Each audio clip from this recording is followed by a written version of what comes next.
Thank you for coming here and taking this interview. Thanks for having me. Yeah, can you please introduce yourself and your company? Okay, well, I'm Tony Tran. I'm the founder and CEO of Pier Inc. And we are essentially bringing people and AI together inside of this game world and creating a really cool, novel, never before seen type of interactions that is going to be truly for the age of AI. Very, very cool. And we spoke a little bit off camera. You have been in stealth up until this point. Yeah, yeah. And now you're finally coming out. Why are you coming out now? Are you? You know, it's taken us a long time to get the tech right. Yeah. What we're building is extremely complex and extremely ambitious. Yeah. We want to blanket the whole world in a game environment. Right. And we want to do this in a way that's inclusive, so it has to work on every single device. Yeah. So if we were to call this thing the metaverse, then the vision for most people's metaverses would require you to wear a headset of some sort. But starting out, I really wanted to include every single person in the world and giving them this access. And so what we've developed actually works across the smallest, the cheapest devices to the most expensive. Yeah. And in that way, we can then deliver all of these benefits to everybody. Yeah. So I've seen a demo of the product, and it is very cool. Thank you. I have to say it's a little hard to wrap your mind around, and I think words, especially in words. Yes. So you have a couple of things here. You have your blockchain called Vine. Yes. Is that correct? Yes, that's correct. Right. And then you have built an application that you call Pier on top of it. Yep. Right. So can you please, let's start with Pier, this application that I've seen. Currently, what does it do? Right. And actually, before I get into that, just to put things into a visual perspective, please. We actually see the entire ecosystem as having 3 separate layers. Okay, cool. The client-side layer is basically the Pier app. Okay, cool. That's for people who are just accessing it and seeing everything. That's the visual side of things. That's the client side. Okay.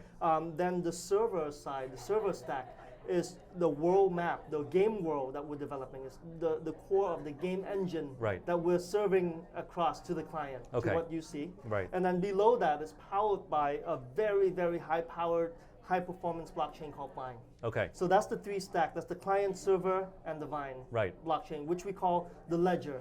And it's basically, the ledger basically will ensure that your identity is persistent across the entire game world construct. Let's say you've bought something in one game and you wanted to use it in another game, and it has to transform somehow, and we wanted that ledger to be that single provenance layer that lets you carry that across any game. For example, a lot of the dreams of us gamers, if you get a Warhammer in World of Warcraft, you want to be able to use the same hammer in, let's say, a Thor game. Yeah.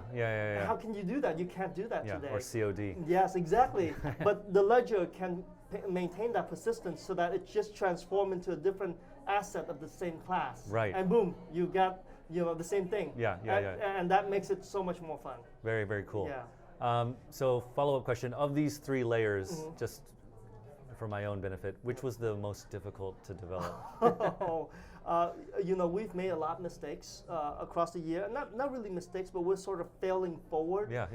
And this is a little known fact, but we've raised over $46 million. No one knows about this, but you can see it in our filings. But we've raised a lot for a company that is not currently VC backed. Right. But we wanted to get the technology right, and we wanted to make sure that we steer this correctly in a way where it's perfectly synced to our vision. So we've actually, at the very beginning, at the outset of everything, we've developed multiple types of blockchain. We had a Java blockchain that we ended up, building it out, and it was too slow and too low performance for us. And then we built a blockchain on top of Deem, the Facebook version of blockchain. It wasn't, and we discovered some things that we didn't like about the Deem construct. And then we examined basically building it on top of Ethereum and a couple of other layer 1 type of implementation. That didn't work out. And then so what we ended up doing was going back to scratch and saying, okay, is this the right implementation for us? Is the metaverse going to be sitting on a blockchain with all these other stuff being built? And we thought, maybe we should just build up a blockchain team that would build something very specific to metaverse, right, and performance for the metaverse. right. And that took some work. And we basically were observing what Polkadot was doing with their parachains, Yep. And their side chains, and we thought, okay, this proof of stake implementation might be a good way to go about building that. Yeah. And so we got down to work right away. So that team has its own challenges in terms of how to build a high performance blockchain. Yes, of course. And it was very, very tough. And then the other thing is, how do we make sense of the stack that sits on top of the blockchain? The world map. Yeah, the world map from the server side, and then the client side. Yeah. Yeah. And there's a distinct bifurcation of those two things. It's not like one and the same. Right. Yeah, right. we are actually serving and streaming map data across the web. Yeah, so yeah. if you would imagine a typical game that you build in Unity or any other game type of experiences, you would build it, package it, and then let people download it and they enjoy Right. it. Yeah. Offsite, offline, or in worlds of its own. Yeah. And increasingly, more and more people are wanting to experience this online. It used to be that when you play a video game, you are the ones that you're the one that's not online. Yeah, Super Mario right? Brothers. Yeah, exactly. You're the antisocial. That's why you're playing video games. But now, increasingly, video games are more and more social. Yes. And so we were combining the online aspect with games, and building this secondary thing was very, very challenging. And first, let's figure out how do we bring everybody into a game world. Yeah. The conceptual aspect of it was the most challenging in that, do we bring people to just some randomly generated landscape? I was going to ask you about this, right? Yeah. Like in other games. Right. But those games have its own very specific lore. Yeah. And it has its own kind of specific gameplay. So we can't just drop you off into some random map. Right. And it took us a little while to realize that, wait a minute, what if we're all already in the game world? Right, yeah. I just get your current location, and then we cast a virtual map of it on top of it. Yeah. And it really, a lot of the inspiration actually comes from sci-fi. Where one more time? from sci-fi. Okay, from sci-fi. Science fiction, Yeah. right? Gotcha. So basically, okay, if I were getting digitized into something, what is that in between the digital world and the real world looks like? Yeah. And thus, when you look at our map, it uses constructs from the real world, buildings and things like that from the real world. But then there's a whole bunch of game stuff that doesn't exist in the real world. That we can then recast into augmented reality. Yeah. Into the real world. So now you have a way to get in, and you have a way to create digital stuff in the game world that can get out. Yes. And that's the. And conceptually, that was very challenging to build. I and as I'm able to say it to you in very clear and cogent terms like this, it's like 3 years in the making. Yes. Yeah. So when I looked at Pier, I had a couple like touchstones for me where it was like some aspects of Pokemon Go. There's like a geo located aspect, and I don't know if you've ever used like Google Maps on VR before. Which I love. That was my favorite app on VR. Is just like going around Google Maps. Right. Because you have the 3D. Yes. Right. So to me, those two were things that I thought of when I thought of Pier. Does that resonate with you at all? Yes, absolutely. And what's different about our map and Google Earth's map, for example, and by the way, we're one of 6 companies in the world that has developed this own map. Yeah. The difference between us is that we're the only one that have developed it on a game engine, a proprietary game engine. Right. Which means that if we wanted to update anything on our map, we can do it and stream it really quickly. Very cool. Whereas if it were Google Earth, it'll take a long time to actually update something on the map. Yeah. And that's one. And because we developed everything in-house, we can actually take the same thing that you're seeing on the phone today and casting it into a 3D environment. Yeah, that's so cool. So we can go all the way up into the Vision Pro. Yeah. And as you've seen, we can let you basically see a map from the bird's eye view. Yep. And land Superman style, and now you see buildings growing, and you're at street level. Right. Yeah. We can do the same exact feeling, the same exact experience with the Vision Pro, and you will feel like you actually landed in the digital world. That's one of the coolest parts about VR. It is super cool. Yeah, and yes, we can do all of that. Yeah. And so, Also, something that came to mind, obviously, I'm sure you've thought of this already, but like, I remember looking in Google Maps and being like, oh, it would be so cool if I could go to Google and be like, I want to skin this thing and make it better for you. You can do that, right? Correct. Yeah, so like you can have creatives go in and be able to adjust or do things. Like you showed me the Evangelion. Yes, correct. Very cool. This is one of the coolest times, and we're sort of meeting the technology landscape and the market just right on mark, in that we've developed this construct, and we're going to basically add AI to it. And if you want a New York City to look like Barbie's land, you can just prompt it. So as you've seen in the buildings, it's all just basic gray. We call that the gray mesh construct, and it just basically takes the existing structures. But what we'll be able to do is basically feed AI into that, and AI can produce the styling and everything. Oh, very cool. Within this game world, we have physics engine. We use the bullet physics engine inside of it. So if you drop the ball inside this game world, it actually behaves correctly. Nice. And it's one reason why when you hit a wall, you actually hit a wall inside of this game world.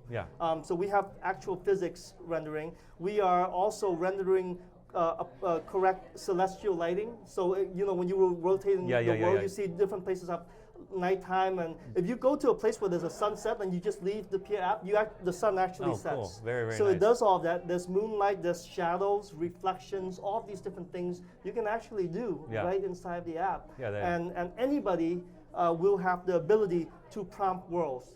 That's what we're imagining is for the regular person who are not building video games.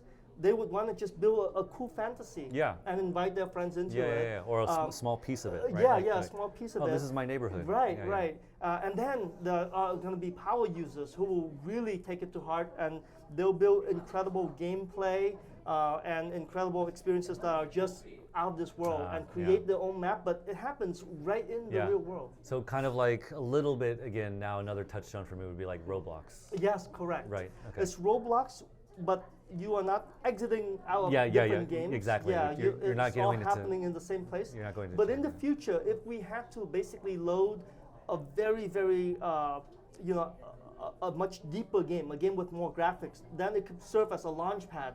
So you would initially, let's say it's a space game, you would maybe see the gate to that game on the 3D map, you tap on it, and then we load you to a full-on space view. And at that point, the world view is already gone. We just are loading you from the cloud, that full-on space game. Very cool. And it becomes a sort of a launch pad.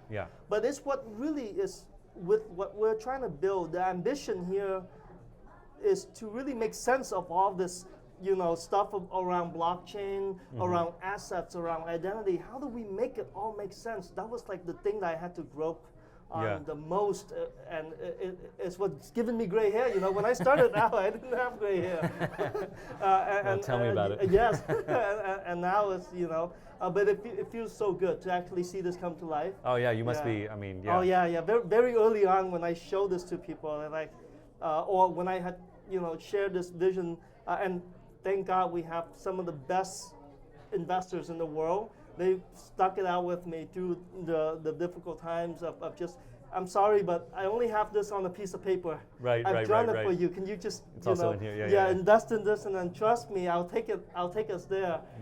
And they were like, okay, we'll follow you, and this is the result. So we're excited. All right, so I want to touch a little bit on the social side, right? Because there also is a social aspect, right? Correct. Like, I was shown a chat interface, and you can send people. It seemed like you could send different like emojis or something. Could you kind of expand on this social side? Because we needed a way to connect you and the users. If you would recall, like back in the early days of Pokemon Go, for example, it was a great game, but you couldn't chat with any other users. So all these side experiences were being created, these side apps that lets you connect with other players. And we wanted to just give you all of that in a singular place. So we have this really cool chat capability that you can go into the metaverse experience, the virtual world, and still chat with people like you were playing an MMO game, and you see all the chat messages coming up.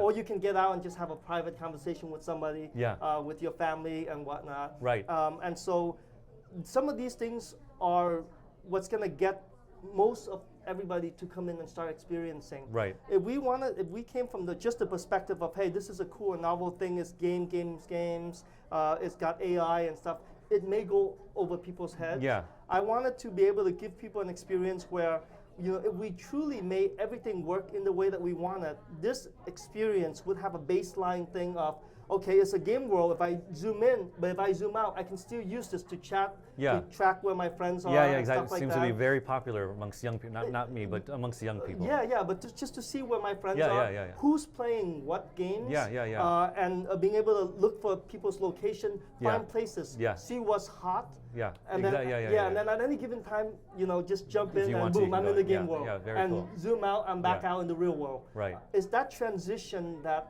has been we've been very considerate in thinking about each step of the user's journey, and making sure that there's no gap in between this fluid experience. Yeah, and then different kinds of users, as you said. And one of my biggest things is continuity. We wanted it to be a continuous thing, and it's like the next generation version of the infinite scrolling feed, of data. But this is like the infinite of experiences. You can go into this thing and just either spend your time in it, but we want you to actually get out. And go out into the real world. So just as an aside, maybe you can give us a little video that we can show on the screen, because I think if people have a little difficulty. So as you're talking, it would be nice if we could overlay something. I don't know if you have it. Yeah, we have a ton. Okay, we have a ton of videos that lets you. We have videos that show you. So I would like to, as you're speaking, we could just like put up on the screen. Okay. Anyway, so it sounds like a very, very exciting thing. I can't wait to see more and all that. Are you going to have an open beta, or how is this working? Yeah, we have just launched here at IVS, which is it's been a long time in the works, and now that it's launched, anyone can download this on iOS and on Android. We're not on desktop yet. We want to make sure that it's mobile first, that works solidly well on mobile before we extend it. And you go to, so I'm on Android, I would go to the Play Store. And search for Pier. Pier, okay. Yeah, and Pier would be there, and you can just download it like any other app. And then once you start to explore, first thing you see are some very basic social features. And then you see AI, and then if you dig around, then you realize this is a game world that you're in. Okay, cool. Yeah. All right, so you've mentioned the metaverse several times. Yes. And I'd like to hear your thoughts on the metaverse broadly and on crypto. So it sounds to me that you think up to this point, the metaverse and crypto has been kind of lacking a bit in general. Yep. Is that somewhere? Yeah.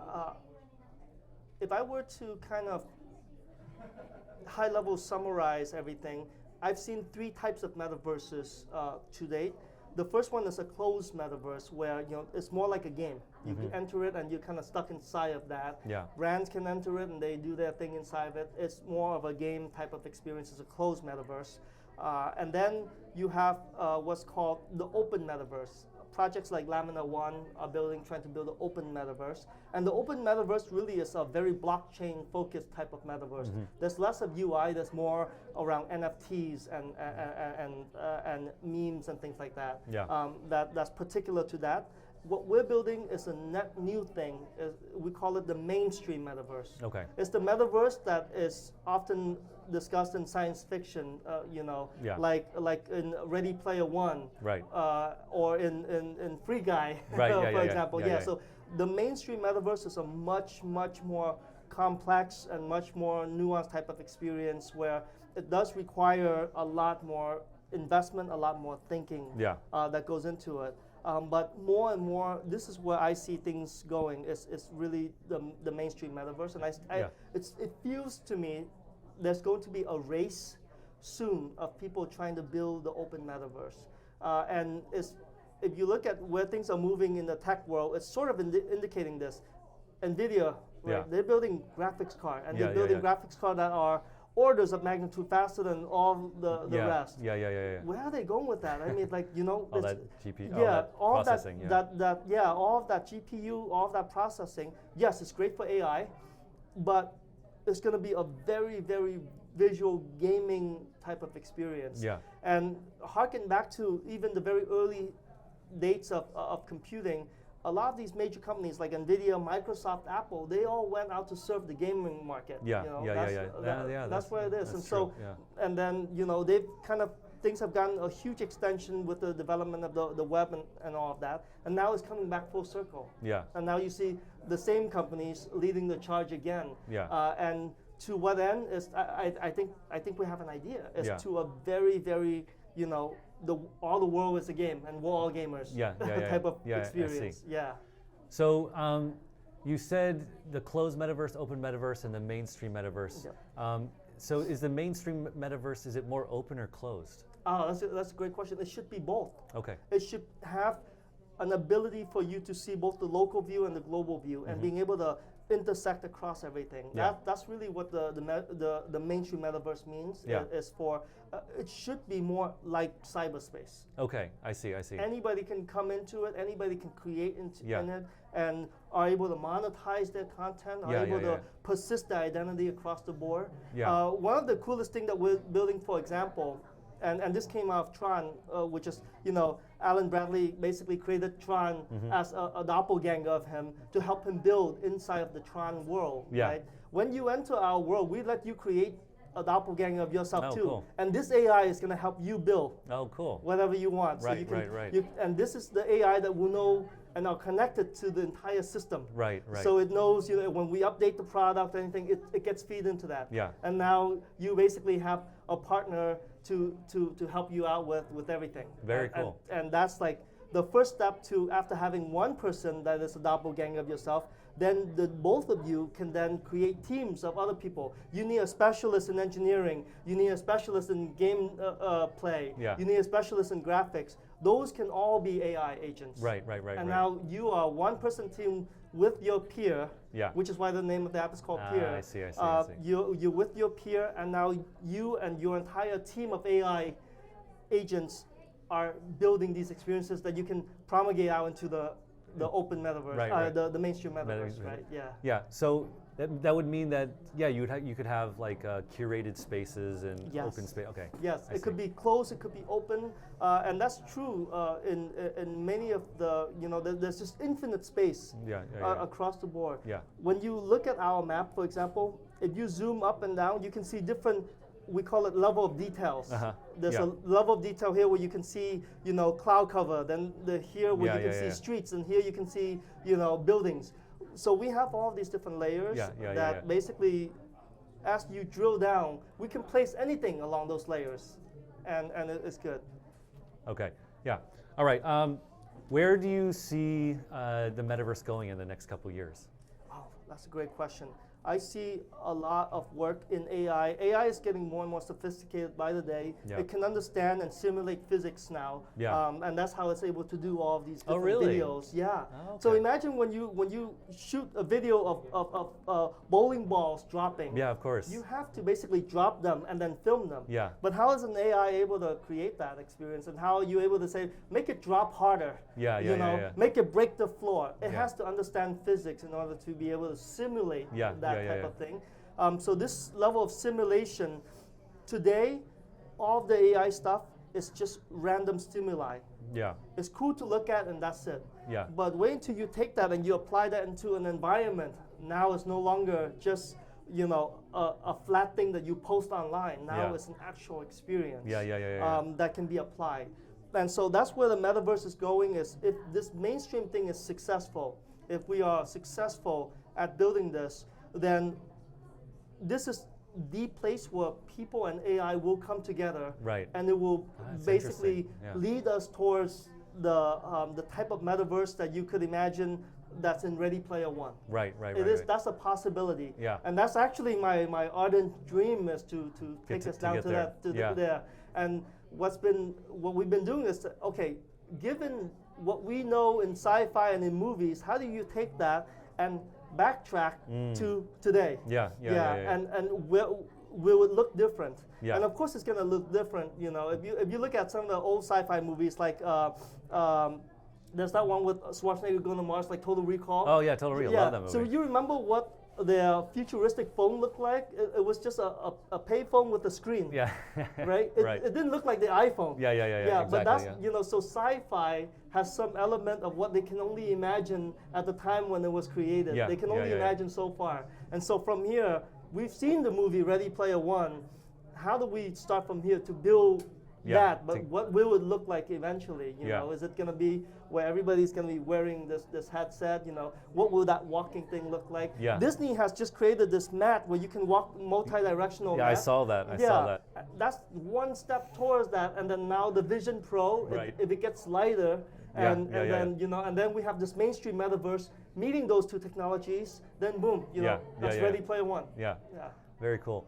So you've mentioned AI quite a bit. Now, the one thing that I would worry about is that, at least currently, AI takes a lot of computation and it's expensive. Right. Is that true? Yes. Oh yeah. Yeah. It's just to do anything now. There's a huge race to basically build smarter and faster chips. But thankfully, it's not dependent on Moore's law anymore. Like the CPU has been.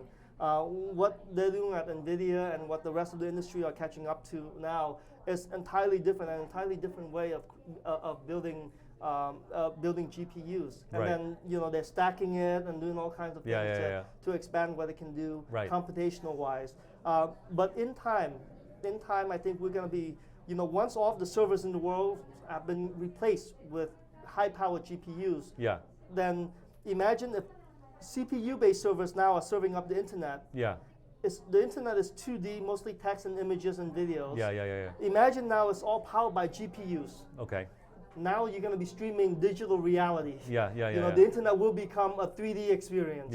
And you're no longer browsing cyberspace from a flat screen. You're now going to want it to be all around you, and you're diving into it. Yeah. What a future. Yeah. Oh yeah. Exciting. Well, thank you very much. I appreciate this interview. You've been very generous, and Thank you. I like your enthusiasm, and I can't wait to see and learn more about Pier. Awesome. Thanks very much. Thank you, man. Thank you.